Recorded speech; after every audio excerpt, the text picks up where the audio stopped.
राम्रो रहेछ क्यारोट कति राम्रो लाग्छ हो त्यो राखेर नराखेर हुन्छ तिमी छोटो राखेर यहाँ रे अनि यो खै क्रिम ल्याऊ अनि यो सस यहाँ रे यो सस पुरै नढाक्ने गरी नहाल्ने थोरै हाल्ने यसरी माथिबाट यसरी सर यसरी यसरी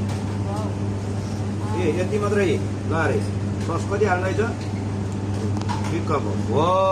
यति हाल्नु पऱ्यो है अनि त्यस पछाडि अर्को हामीसँग के छ यो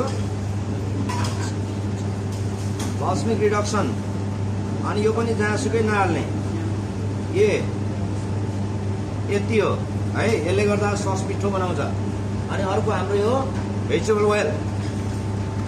है यसलाई पनि धेरै नहाल्ने फेरि पायो भन्दा मारी बेसरी नहाल्ने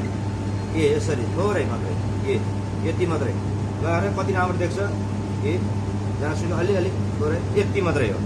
हो अनि त्यस पछाडि यो फ्रेस क्रिम स्पोन खै एउटा स्पोन ल्याऊ सिब्लाउनु हो अनि थोरै स्पोनले फ्रेस क्रिमलाई यसरी सर यहाँबाट हो यतिको ग्रिल बनाउनु पर्यो अनि त्यस पछाडि यो माइक्रो ग्रिन हामीसँग यो माथि छ भने थोरै यहाँबाट यसरी है यति अनि त्यस पछाडि यो एउटा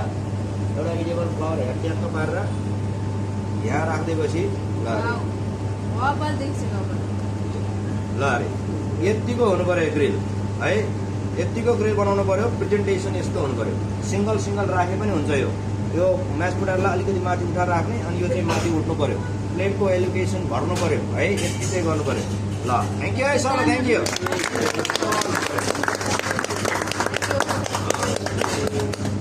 ल कहिले आउँदा